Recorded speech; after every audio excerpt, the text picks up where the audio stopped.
is such a unique privilege of mine to welcome Honorable Governor Dr. Tamilisai. It is in a span of 8 months, I am welcoming you second time on a stage. And it is such a privilege to meet you once again. Doctors, Soundararajan, members of press, friends.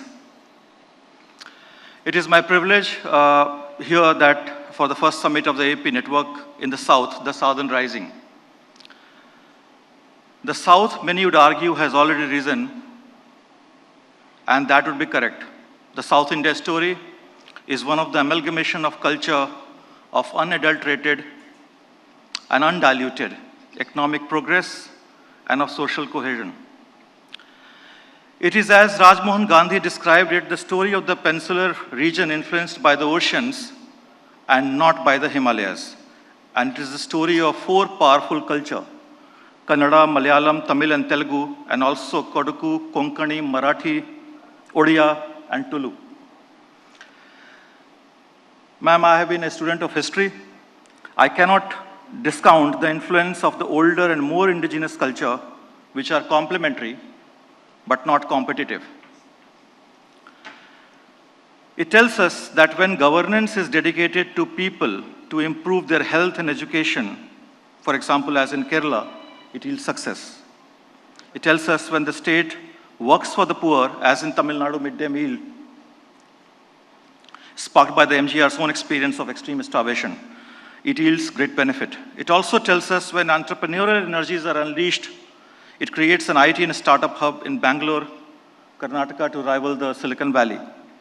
The southern states have the highest GDP in the country. They also have the lowest growth rate of India's population. A median child born in southern India will live a healthier, wealthier, and more secure and more socially impactful life compared with a child born in northern India. In many indicators of health, education, economic opportunities, the difference between the south and the north is so stark, which is, you can easily compare with Europe and sub-Saharan Africa and many parts of India, right? At the time of India's independence in 1947, the 4 southern states, Tamil Nadu, Karnataka, Kerala, and then known as unified state Andhra Pradesh, constituted about a quarter of India's population, were mostly in the middle of the bottom in terms of development. The story of the South is the story of the human spirit.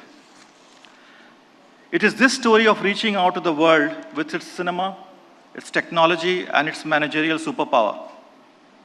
It is the story of diverging from north, focusing on development and not divisions of people, not on power, but on inclusion, but not on exclusion. And ma'am, you are a great spouse for that.